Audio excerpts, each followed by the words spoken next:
It's my honor and my pleasure to introduce you to your host and moderator for today, Trevor Shimizu. Trevor, it is your table. Thank you very much, Charlie. That was a great introduction. I appreciate it. Good afternoon, everyone, and welcome to today's webinar. And I'm going to try to do this as good as Charlie did. Turning data into dollars, will you hit this year's numbers? So my name's Trevor Shimizu. I'm the co-founder and CRO at Brizo FoodMetrics. Just a little bit about us at Brizo FoodMetrics. We provide market data and insights on over 2 million food service establishments across 6 countries. From business details to menu trends and tech adoption, our data helps companies like Tyson, DoorDash, and Toast to grow and succeed in a competitive market. So I want to start everything off by thanking IFMA for partnering with us to bring you today's session. I'd also like to take a moment to congratulate Charlie on his recent promotion to VP of Industry Insights, Education, and Research. So congratulations, Charlie. Super excited to have you all here today as we go ahead and explore. Oh, go ahead, Charlie, please. Yes. No. Congratulations. I want you to go in there. It's falling out of my face. Awesome. I love it. Thank you, Charlie. So excited to have you all here today. And so we're going to be going ahead and exploring how high quality market data can help your business to drive growth, foster innovation, and hit your sales targets in today's challenging economic environment.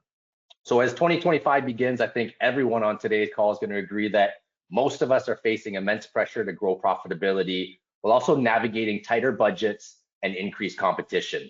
I think we can also know that the food service industry is a complicated puzzle with so many complex pieces that fit together. So because of these points, I'm sure many of you listening today may be asking some of the questions that you're seeing on the screen, as well as how do I identify the right market opportunities? How can I ensure that my data investments deliver actionable insights? And how can I create strategies tailored to my business using tools and solutions that truly align with my unique goals? So we're going to tackle these questions today with insights from 2 amazing panelists. So first, joining us from our partner, Elohi Strategic Advisors, we've got Ryan Manley, Head of Sales Ops and Client Management. Ryan brings deep expertise in helping companies optimize their strategies and achieve results. Ryan, do you mind giving us a quick overview of Elohi as well as your experience? Absolutely. Thanks, Trevor. And thanks to Kusha, we'll be speaking with later in the team at IFMA for having us here today. As Trevor said, I'm Ryan from Elohi. We are a food service channel accelerator that works with the full spectrum of food brands from Fortune 500 companies to brand new players. And we'll handle everything from strategy to commercialization to marketing to sales execution and systems optimization. So kind of the full gamut, making sure companies can be successful in the channel. I've been in food service my entire 20+ year career, first in business development and the better part of my career working in sales strategy, ops, and systems. Worked at 100+ multinational brands, all the way to kind of more innovative new startups. And I'm really interested in helping companies understand the complexities that we all know are present in the food service channel and simplifying that understanding and building strategy, systems, and tools and process to help them succeed in the channel. I just have to add, and I know this is an unoriginal statement because everyone says it, but I love the food service industry because we just have such an interesting group of dynamic folks. So just extra excited to share what I know with y'all today. Agreed. Thanks, Ryan. So we're also joined by Kusha Mazlumi. So Kusha is Brizo FoodMetrics Head of Data and Insights. So Kusha works with companies across the food service industry to unlock the full potential of market intelligence. Kusha, do you mind giving us a quick introduction on yourself? Hi, everyone. My name is Kusha. I'm Head of Data and Insight at Brizo, and my role generally consists of leading the direction of the types of data and insights that we collect and focus on. I work with some of the biggest names in the food industry every day, such as DoorDash, Tyson, and similar. I previously worked at Freshii and Foodbuy, the purchasing arm of Compass. And my most recent role was actually at a market intelligence company trying to de-bias surveys. So I'm really excited to get into this discussion today. Thanks, Kusha. Appreciate the intros, gentlemen. So I appreciate you both being here today, and let's dive into our first topic. So let's start it off. Let's discuss the foundation of today's conversation, and that's the importance of high quality market data. So obviously there's many types of data available to us all. We've got customer data, we could have our own internal data sets. Some of us are working with sales and transactional data. But the one we're going to be focusing on today is going to be market data. So Kusha, do you mind briefly explaining what market data is? And then more importantly, can you tell us what it does do and what it does not do? Yeah, great question. For me, market data is quantitative data that illustrate what's going on in the market at any given point in time. It's made up of establishment data, menu item data, ingredient data, technographic data, for example, what kind of technology restaurants are using, and then, more generally, demographic data. And I think what it does is it allows you to use proof to form opinions rather than guesswork. What that's going to do is it's going to help you predict market behavior better than competitors, therefore making better decisions based on actual customer behavior instead of internal data or third-party kind of interpretation of external data. And I guess what it doesn't do is it doesn't guarantee success. It just reduces the uncertainty, but it isn't a crystal ball. The key is you use the best, most tailored data to get the best possible outcome. And one example of the type of question you might want to answer with quantitative market data is, why is that independent burger chain down the establishment down the street always packed? And if you do some more traditional methods, you might come back with, oh, well, they have good food. But if you have market data, you can really get into a clear understanding of their offering in the context of their market. Yeah, thanks, Kusha. So a follow-up to that definition, what would you say are the biggest challenges food service companies are facing when they try to leverage market data effectively in today's competitive environment? Yeah, I think the food service industry is in this weird place where they could really benefit from having as much detailed data as possible, but historically they haven't built the workflows to collect it. And then the other thing is that the food service industry is one of the most dynamic kind of industries with constant openings and closings. There's some places near where I've lived where there's a new restaurant every 6 months. So data collection is really challenging, and particularly when it comes to independent restaurants is where it gets really challenging. Chains have some normalization across the market in the country, very little regional variation, but independents are really hard to find and track. But the thing is that independents make up the majority of the market and often drive food trends. And traditional methods like manual menu collection, calling different restaurants, going to their website, getting their menu, etc., can't keep pace with the market changes. Many companies struggle to turn data into actionable insights once they have them. And the reason for that is that the data that you get in some pre-made reports doesn't often answer specific business questions that you might have, like what's better, $1 off happy hour or half price appetizers. Last thing I want to touch on is it's really hard to maintain consistent tracking of meaningful metrics over time when you're depending on non-tailored data to yourself, because the variables that are being tracked, the KPIs that are being tracked, the methodologies for calculating them, this underlying segmentation, et cetera, could change. And then you're kind of left without that historical a metric. And then government data and some of the other data that's available out there is usually lagging behind the actual market changes. So those are some of the challenges that I've seen food service companies face. Yeah, thanks, Kusha. That was helpful. So Ryan, over to you. How do you see companies navigating these challenges to make sure their data supports their unique challenges? Yeah, I mean, Kusha made some great points there, particularly when it comes to independence. And I think it's really important just to reinforce why market data is so important for food service manufacturers. And that's because you oftentimes, in most cases, actually aren't selling directly to that end customer. We sell through distribution, right? So market data helps bridge the gap between the food service manufacturer and the end user of the product. And when you do that, then you're able to understand more about your current customers, again, that you may not sell to directly, and also those untapped opportunities that are in the market.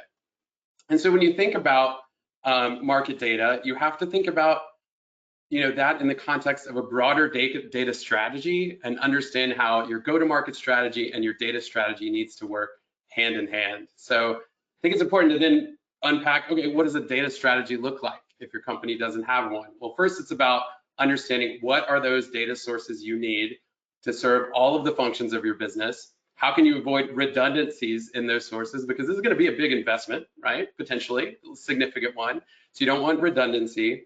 And then how can you build the processes to collect, organize, and maintain that data over time? Again, as Kusha touched on. You also need to understand that data is not a one and done. You need to regularly refresh your data, particularly in our industry where restaurants are opening and closing all the time. And then really, know that success comes from, again, to Kusha's point, combining market data with all of those other meaningful sources that you've now aligned on. So with your CRM data, right, with what's actually happening in the market, with your sales data, with all of those sources together is when you really unlock the power of market data. It's also important to remember that strategies start as hypotheses. And so with access to market data, you're able to first kind of make that best educated guess you can, because it's informed by the realities of what you see in the data and the market. And then you're able to continue to ask questions of the data because you're able to dig in over and over again, iterate until you get that strategy that works.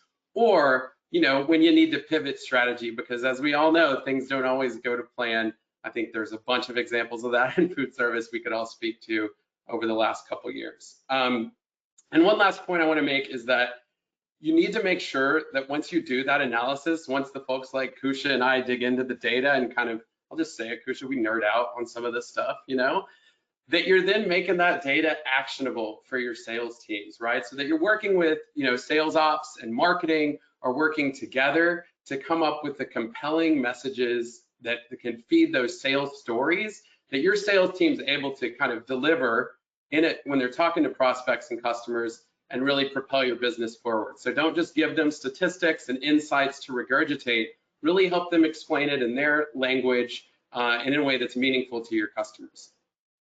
So I think just to kind of sum that up, I think really aligning that data strategy with your overall go-to-market strategy and how you sell is super, super important to navigate all these complexities.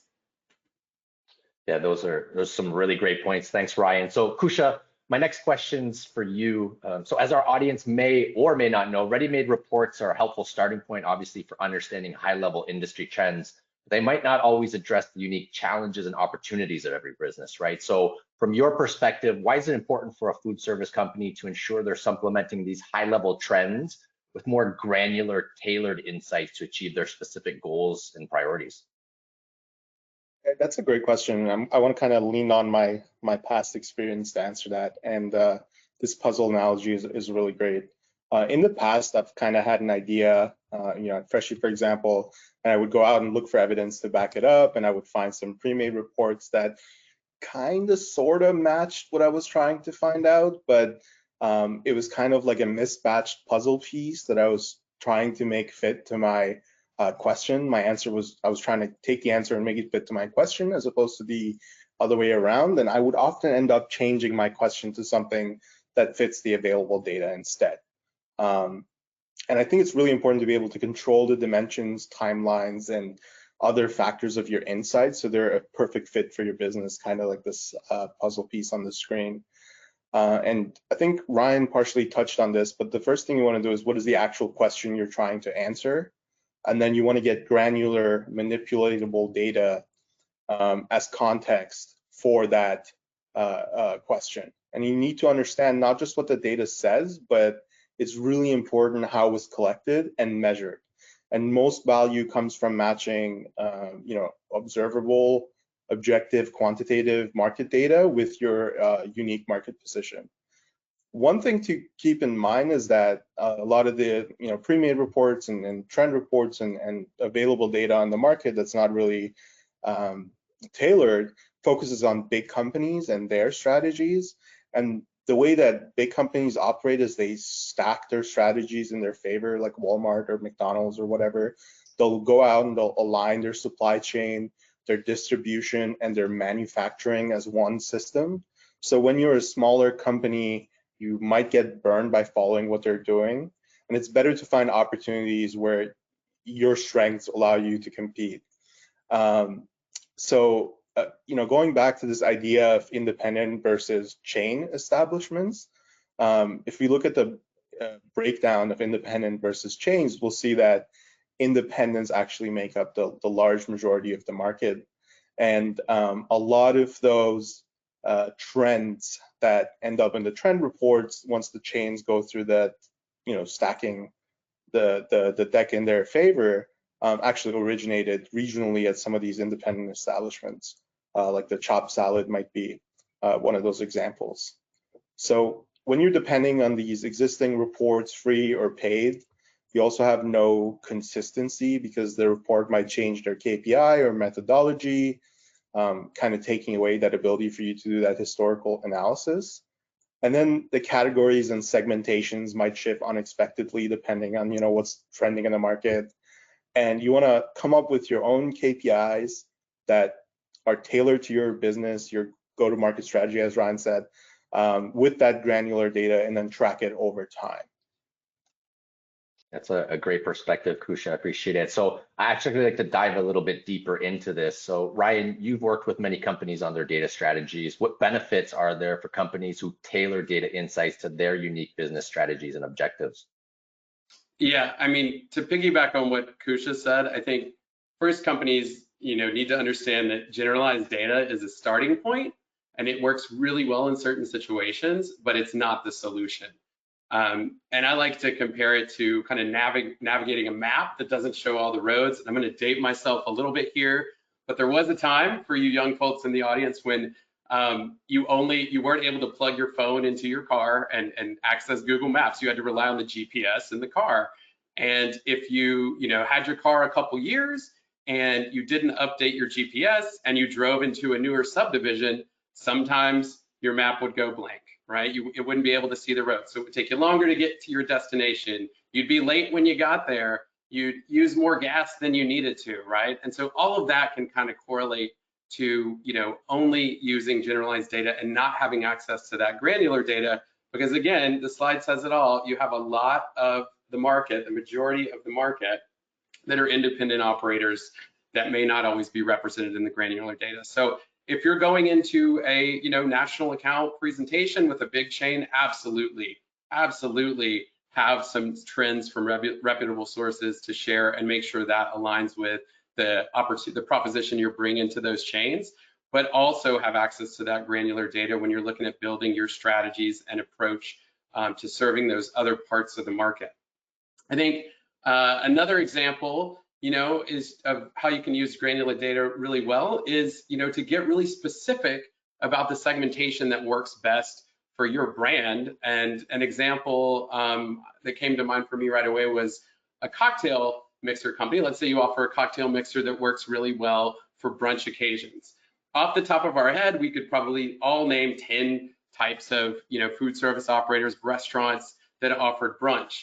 But do we know, the concentration of restaurants that offer brunch in certain geographic regions? Do we understand, how much more or how many more of that type of cocktail they might sell in one region versus another? Maybe you want to break down that segmentation into 2 or 3 more levels, based on what your value proposition says about who you should sell to and who your target customer is, right? So it really, access to the granular data allows you to do that and allows you to understand the kind of totality of the market and the totality of the opportunity for your product. So I think, it's about, to sum up, like combining generalized reports with tailored insights if you're a food service manufacturer to ensure you're really creating those strategies and tactics to be successful in all the parts of the market you need to be. I love it.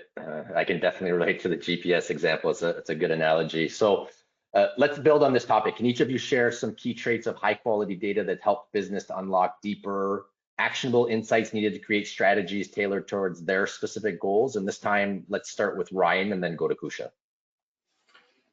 Yeah, I mean, there's some great, I would agree with all of them on this slide, right? But I think if I had to prioritize a couple, I would definitely talk about customizable, comprehensive, and up to date. I think I'll start with customizable just because, to really reinforce how important it is to first understand your value proposition as a food service manufacturer and the target segments you're going after. And so a market, intelligence data source full of granular data may have honed in on that segmentation generally, but may not be as specific as you need it to be for your target customer. And it's not really possible to make a one size fits all there, but what you can do when you can rely on consistent customizable data is then transform those segments into the ones that work best for your business, right? So again, using that cocktail mixer example, let's break down brunch restaurants into 3 different subcategories, right? You know, it could be breakfast only with brunch. It could be brunch on the weekends, right? Things like that. So there are different ways you can break it down, but you can only do that consistently and efficiently if you have a reliable data source that's customizable. And then got to go for up to date again, just because again of how much things change in our industry, how many openings and closures are, how much trends impact, you know, the velocity of certain menu items, how much regionality, you know, impacts that, and how, you know, demographics across the country change over time. And so you need that up-to-date information to understand how you can pivot your strategies with the pivots that the market's making. Yeah, how about you, Kusha? Yeah, I would agree with Ryan about the ones on the screen. To me, up-to-date and constantly updated is really important. I think I really want the data to be descriptive instead of prescriptive. And what I mean by that is it's showing what is happening and not trying to interpret what you should do. You know, some good examples of that are actual menu items, prices, locations, technologies used, you know, over a time series, updated, you know, monthly or weekly or whatever. And in 2025, I don't think food service can rely on some of the more outdated data collection methods. And I think the data has to be granular enough to ask questions of your questions. So you might start with a broad question like, are burgers trending? And then drill deeper and say, which burger types are growing the fastest? And then drill deeper and say, in which regions is this happening? And then be even more specific and say, at what price points are these burgers succeeding? And what are the ingredients within them, et cetera, et cetera? And how does the availability of Wi-Fi affect the sales of or pricing of burgers at an establishment? So kind of to sum it up, I think it's comprehensive, but flexible. It's complete enough to show the full market picture, and then it's granular enough to focus on specific segments. It's raw enough to analyze in different ways. You can slice and dice quantitative data in different ways and still be statistically robust, whereas that becomes a little more difficult with qualitative data.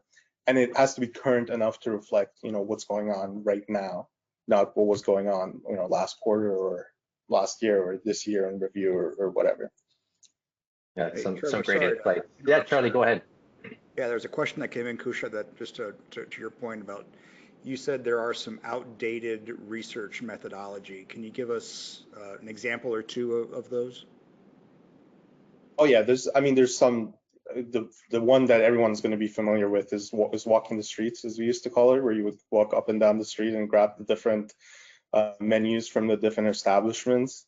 And then, you know, some other kind of research methodologies that are qualitative focused, like maybe focus groups. You know, maybe you don't need to do 12 different focus groups. Maybe you can get away with one focus group because you're supplementing it with some more modern data collection practices. So yeah, generally I'm kind of mostly focused on quantitative versus qualitative data and how can you scale that out effectively and scientifically and statistically robustly. Yeah, I'm with you, Kusha. I think that focus groups serve their purpose to a degree, but just doing a lot of focus groups is not going to, it's just sort of incremental garbage that you're adding on top of the heap if you already have. So with that offhand comment, I'll once again turn my camera off. That's fine. I'll now keep an eye out for you popping in there, Charlie. I appreciate it. And I mean, that's a great question. So I appreciate whoever put that in there. I mean, I think we all hear about outdated methods too. I've had conversations with sales reps in the distribution world that talk about dumpster diving as well too. And you know, I think we've definitely been able to kind of move past those methods. But with that, let's kind of move on. We're a few minutes behind here, but I think we'll be able to kind of catch up. And we've got some great stuff that we've been covering so far. So if we move on, now that we've covered why quality data is important, let's turn our attention to the question that I think everyone is probably asking for today, and that's how can I translate the data into sales? So what I'm gonna do is I'm gonna set the stage here. So when we see up on the screen here, I'm sure we're going to all have seen this chart that pops up at entry. I don't know if we can get a switch there, please.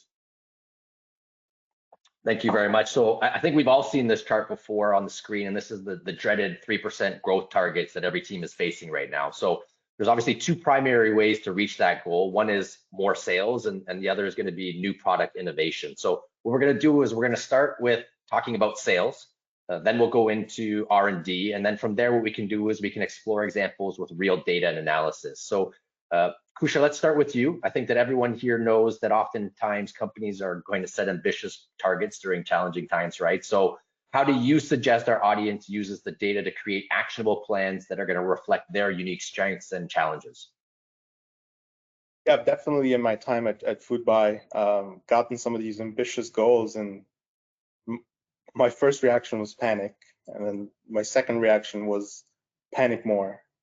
And then my third reaction was, okay, well, what do I do now? How do I achieve this? So I'll focus on quickly assessing my current market position, my strengths and my weaknesses, and look to change the playing field in my favor to get these kind of impossible sounding goals. And there's two kind of key things about that. The first one is you want to become the expert your customers proactively call. And you can do that by building trust, by knowing their market better than they do, knowing more about their competitors than they do, understanding market pricing and trends better than they do. And the goal is have the customer calling you and asking what items would work for our upcoming LTO, instead of you having to chase them, because obviously it's much easier to close sales when customers come to you with intent, as opposed to you trying to send them an email blast about your latest product. Both of those being lived experiences of mine. So speed is critical is kind of the other thing. By the time you spot a trend in a pre-made report, plan for it, purchase products, and update your menu, the opportunity might be gone. An example is following what's popular nowadays often means you're already too late. So you need current data to identify opportunities before competitors. And it's important to kind of keep quick execution in mind, because either it will give you first mover advantage or it will give you the maximum amount of time to pivot away from that. And another really good example of how tailored market data can help you reach those ambitious goals. Let's say you're trying to raise your prices on some contracts that are expiring now, 3 months or 3 years after, or 4 years after you first negotiated them, or whatever the time might be. And having worked at procurement at Freshly, I can promise you that we will fight the price increase for the bottom line, no matter what. We don't care about if the price increase is fair or not. And that I would like to say that goes across all procurement departments. So it would really help to be able to back up, price discussions with market facts. So an example might be, hey, your menu prices are up 60% since the last time we signed this contract, but you're unwilling to accept a 12% price increase. Can I help you understand kind of your customers, the broader market context, and figure out if you're pricing your items correctly, if I can help you save on costs anywhere else, and how we can kind of get on the same page about pricing. So I think those are some of the ways that I've seen it applied. Yeah, so Ryan, as you know, Brizo specializes in helping companies refine their understanding of their total addressable market, or TAM, or if I put it into simpler terms, Brizo helps you figure out the size of the prize, right? So I think a lot of our listeners want to know, how does having a clear and well-defined TAM help sales prioritize their efforts more effectively? Yeah, I mean, first off, just to something Kusha said, like absolutely no panic over here in sales ops. We are just eye of the tiger 24/7. But seriously, no, I think it's normal to have some anxiety, right, when you see that big number, but it's your job as a sales leader, as the sales ops leader within that, to break down the big picture into manageable parts, just like you would any kind of complex problem that seems difficult to solve, right? And so that starts with, being able to divide that goal over the teams and the segments that make sense based on what you can understand about your business through that access both to the granular market data and also based on your actual experience selling that you're hopefully tracking to a high level of detail in your CRM tool. So when you have access to those things combined, then you're able to understand first, how can we break up this goal between new products and existing products? How can we upsell, products to existing customers? How many new customers do we bring on? How do we then, make sure we achieve the goal over time, the Q1 target and the Q4 target and everything in between, right? And so there you have to consider sales cycle timing, and it's a lot shorter sales cycle time to close a small operator than it is a really large one. So you can't stack the deck with large operators because you think, that will help you get the number, because when is that number going to come in? And by the way, you shouldn't put all your eggs in one basket anyway. But yeah, so having access to that, granular market data then allows you to kind of make the goal more actionable and achievable for your teams. And so when you're breaking that down by region, you can do so logically. You can understand where, why there might be a lot of population density in some region. Maybe it doesn't have as much opportunity for the type of your product you sell as it does in a more suburban area, because your product works better for regional chains and there are more of those in the suburbs, right? So I think it's about digging in and understanding how to break down that goal into something that makes folks panic a lot less. Thanks, Ryan, and I can definitely confirm that you got the eye of the tiger. So, so Kusha, I'd love for you to unpack that a little bit further. So how can tailored data insights make TAM calculations more precise and actionable for our audience? Yeah, that's a really great question, but unfortunately, I can't let what Brian said stand. So I'm going to have to go back and say the reason I panic is because I'm a realist. I work with the real data, So your question about the TAM, this is actually something that I go through a lot during my day-to-day experiences, because different businesses will define market segments differently. So for example, what counts as a juice bar? And one customer will say, why is this a juice bar? And another customer will say, why is this not a juice bar? And then the establishment themselves will either agree or disagree with defining themselves as juice bar. So it's really important to have access to the granular data so that you can get the TAM that reflects your business reality, what that segment means to you. You need to have the power to define that segment based on your criteria. And when you're working with some untailored reports, they use fixed definitions that might not match your needs. And you also can't really rely on establishments to classify themselves because, as I said in my examples, we get that all the time. Why is this not a juice bar? It's obviously a juice bar. And the establishment themselves doesn't think of themselves as a juice bar. So it's really about asking that question, going off of Brian's questions on questions, is what exactly makes something a juice bar? So you can create your own precise market definition using granular data like the menu composition percentage of juices, the specific price points, the fact that they have Wi-Fi and wheelchair access, the fact that their location has specific characteristics, whatever metrics matter to your business, so that you don't get stuck with other people's kind of market definitions. And you can then use that detailed data to actually discover some hidden opportunities, because you can look beyond how establishments label themselves. You can analyze characteristics of your successful past sales and then look for similar characteristics in unexpected places. So, as an example, a cafe might not call itself a juice bar, but could be a perfect fit for your juice products. So to make your TAM calculations actionable, I think you want to use detailed characteristics to identify real prospects. And you want to be able to pivot quickly when your original targets aren't performing based on those market or business types that you were traditionally targeting.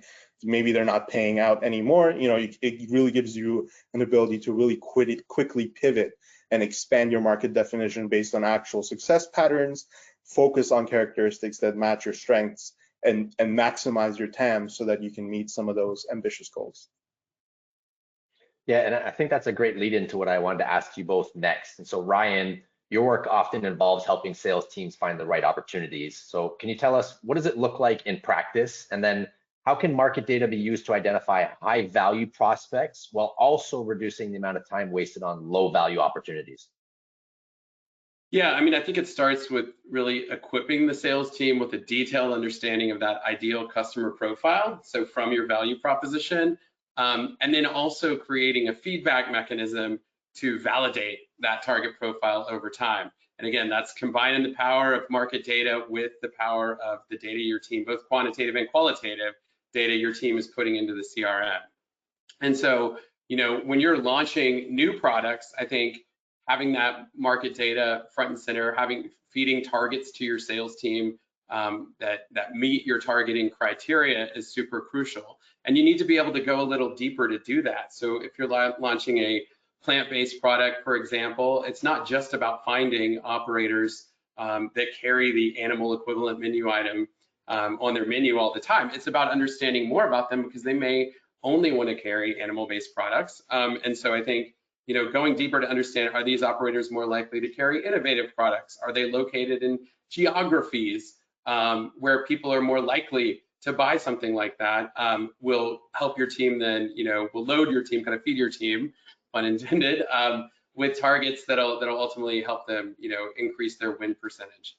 I think another example, kind of related to something Kusha just said, is about when you're looking for those kind of hidden opportunities. And if you're, potentially you could be offering an equipment solution that cuts some steps out of the process for preparing something that wasn't available before, maybe only requires an outlet to work, right? Where previously it could have required, a water line or some other things. And so that then opens up an opportunity to put that equipment, put that kind of menu offering in more places than it did before.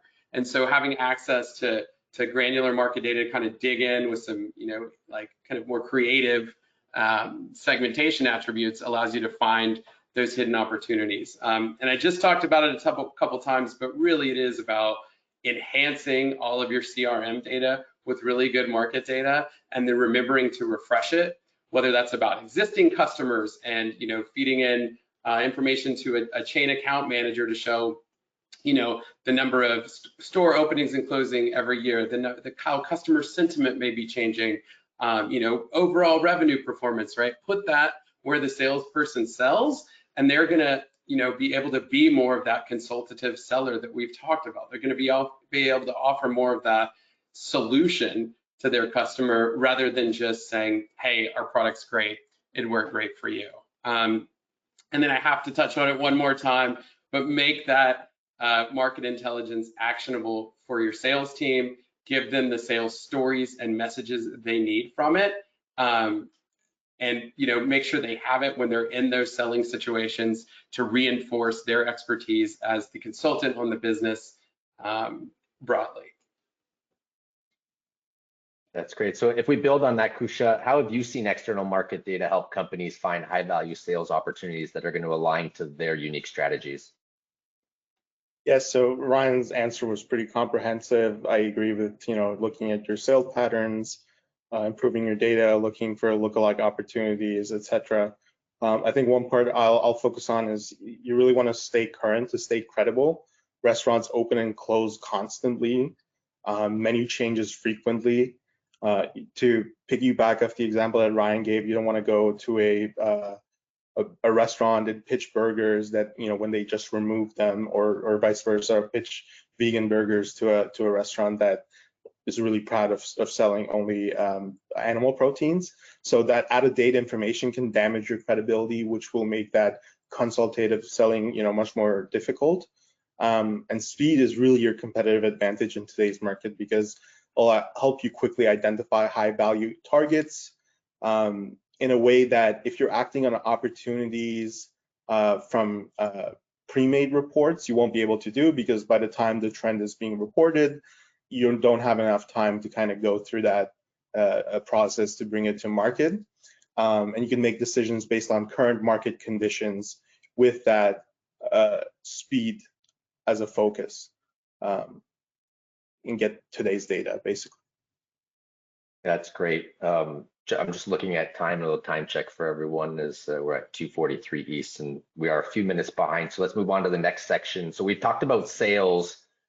Maybe we can spend a few minutes talking about how data can fuel innovation and product R&D. So identifying trends, validating opportunities, and then ensuring new product ideas align with market demand. So Kusha, if we start with you, our listeners know product R&D is obviously a significant investment. Can you kind of briefly explain how companies can use data to validate opportunities for new product development and then ensure those opportunities are aligning with market demands? Yeah, I have two really good examples for this actually from my time at Freshii. The first one is around turkey meatballs. And basically we were looking at rolling out a new premium protein, and internally everyone loved the turkey meatball. We were all aligned the turkey meatball is the best thing since the invention of sliced bread, and we absolutely have to get the turkey meatball. But then our data team did an analysis and they came back and said, hey, the cost is too high. It would push the price point too high for our target market, for our ideal customer profile. And then, by the way, in our test markets, the sales weren't that strong either. So my heart was irreparably broken that day, but data prevented an expensive mistake. The other example I have is vegan meat trend timing as well at Freshii. So we were seeing every chain rolling out some vegan meat products. Trend reports were all showing it as the next big thing, or the thing that is going to redefine the food industry. And by the time that Freshii got to market, interest had faded in a large degree. So the key learnings from that I took with me is that by the time that chains adopt the trend, they've spent months planning. They've already optimized their supply chain and partnerships, and it's going to be really difficult for you to compete effectively. You need to spot the trends earlier at independent restaurants.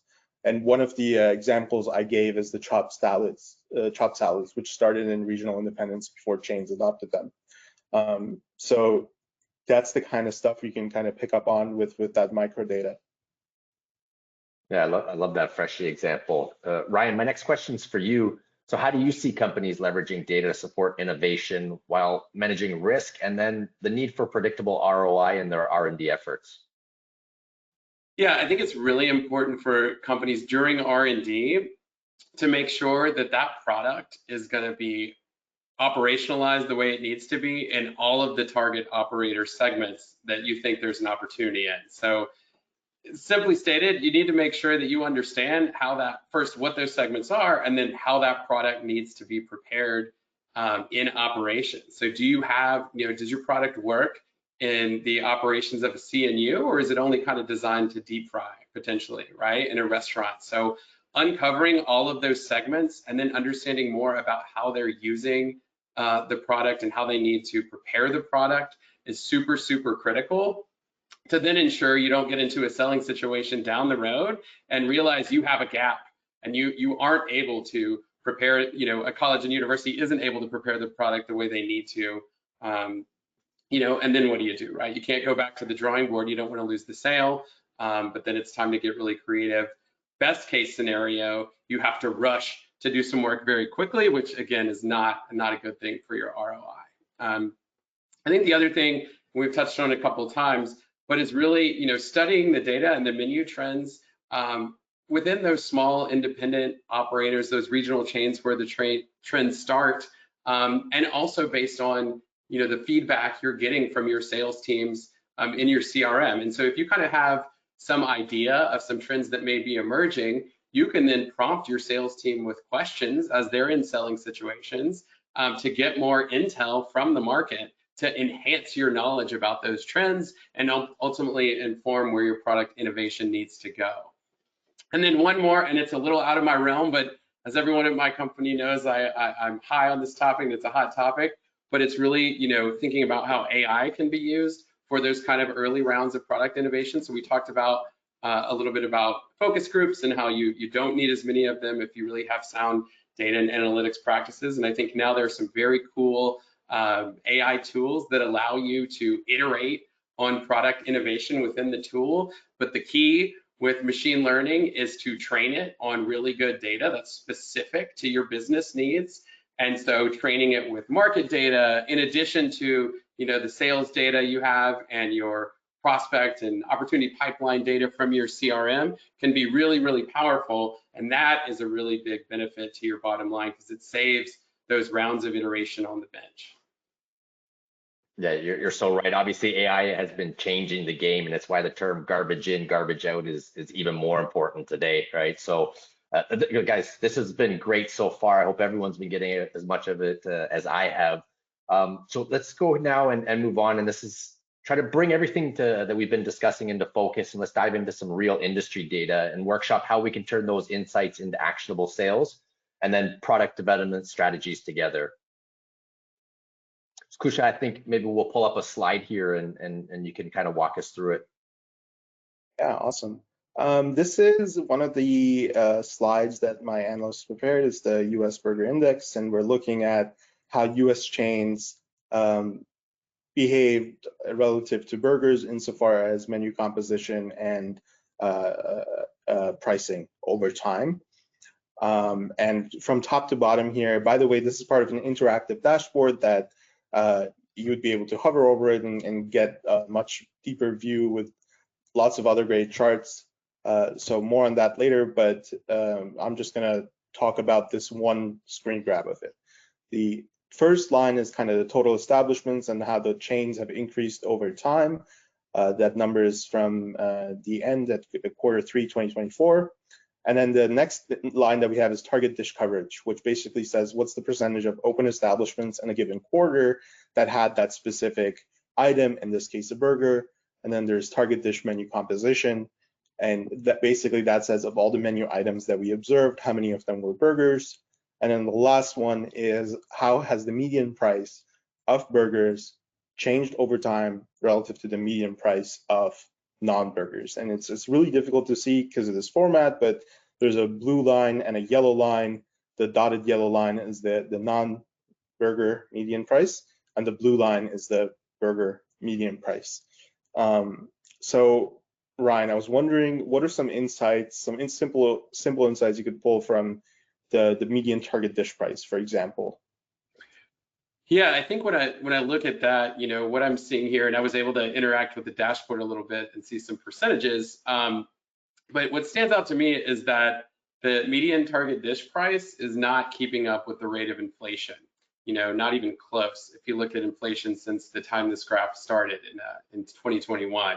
And so what that tells me, and since we're looking at chains, and I know some things about the market because I'm in sales, is that chain operators are finding other ways to potentially, hopefully, reduce costs on menu. And they were definitely doing that, or reduce cost operationally, sorry, rather. And they're definitely doing that if they want to stay around, right? And so I think right off the bat, you know, noticing this, and after some back and forth with Kusha and that type of role, which by the way is super, super important to do in any operation, to have this dialogue going on.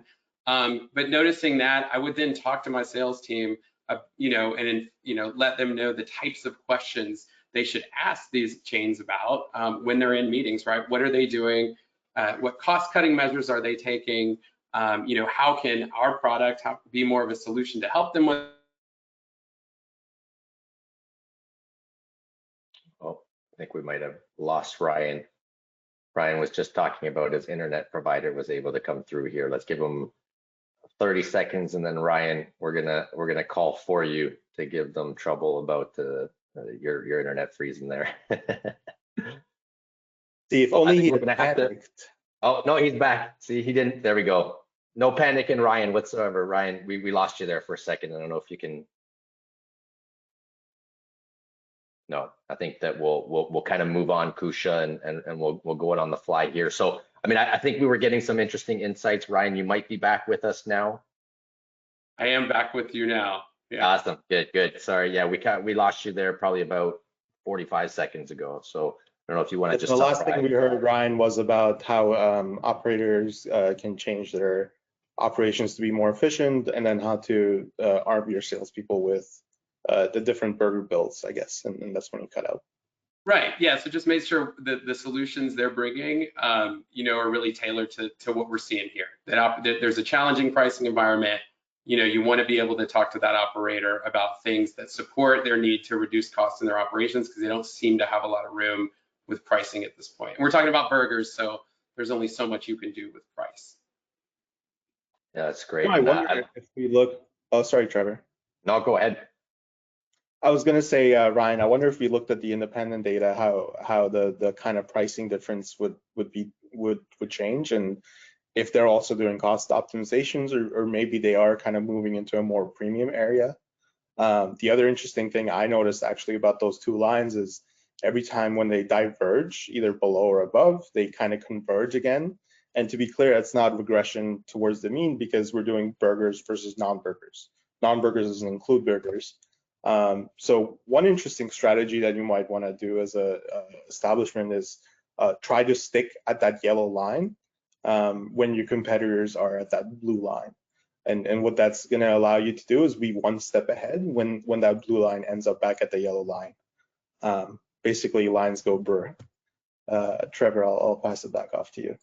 Yeah, thanks. No, I appreciate that, Kusha, and I just love watching you guys interact on that example there. So we're ending our discussion here, and I think the audience might be thinking to themselves, obviously this is great information, but how am I going to go about evaluating the appropriate data provider that's going to be able to support my business needs? So what I'd like to do is, I was going to give you a minute. I think we're a little bit short on time, so we're going to give you 30 seconds each. I'm going to put a little pressure on you here. And I'd love to hear you summarize what companies should consider to ensure they're getting the data that supports their unique needs and goals. So whether it be exploring a new data source or evaluating their current provider. So we'll start with Ryan, and then we'll go to Kusha. Yeah, so I mean, I think ask yourself, does the data reflect the needs of your target segments? Does it reflect the needs of everyone that needs the data in your business? Does it help you test hypotheses and refine your strategy? And then, said it a bunch of times, but make sure that that data can be easily integrated into your workflows, into your sales process, empower your sales teams to go into those conversations. It's really good, informed, easy to understand insights, and you'll do better. For me, it's descriptive, not prescriptive, quantitative data. Make sure that you can ask questions if you ask questions of your questions. So basically granularity and being able to drill down. And then the fact that it's up to date and it's as recent as it can be, because the food industry is, again, one of the most dynamic industries out there as far as opening and closings go. Perfect. So thank you very much to both of you. This has been an extremely valuable discussion. So I hope everyone else listening felt the same as well. There's a lot of great stuff in here I think we can all use to support our efforts in 2025. Before we jump to Q&A, I'd like to personally extend an exclusive opportunity to our audience here. So we're inviting all webinar attendees to email us with your menu item of interest, and we're going to send you a free custom analysis, just like the burger index that Kusha and Ryan were discussing earlier. So send us your preferred dish to the email on screen here of cheers@brizodata.com. Within the next 10 days, we'll put together some tailored insights and a personalized dashboard using Brizo's historical market data for you. So what I'd like to do now is open up the floor for questions. And I think, this is where we're going to see Charlie. Thank you. Welcome back, Charlie. Thanks, guys. You guys killed it as expected. I think we only have time for one quick question, and Kusha, you addressed this a little bit with your Freshie example and the chopped salad, but can we use menu data to identify if let's call it a menu dish or a flavor is just a quick flash in the pan fad versus something that we think has more legs to it? Well, that's such a good question. I love that question. I think that I would say yes, definitely so.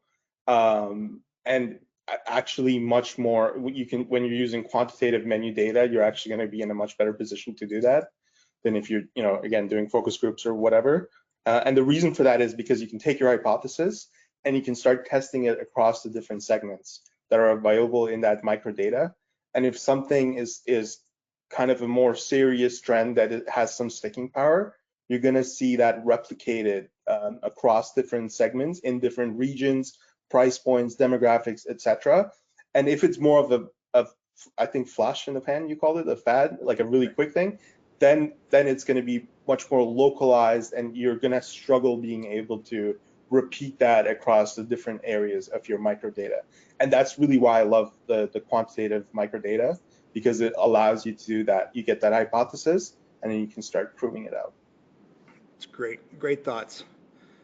Trevor, Ryan, Kusha, thank you so much for sharing your thoughts, sharing your insights. Thanks to Brizo FoodMetrics for your membership with IFMA, the Food Away from Home Association. You guys are a great partner for our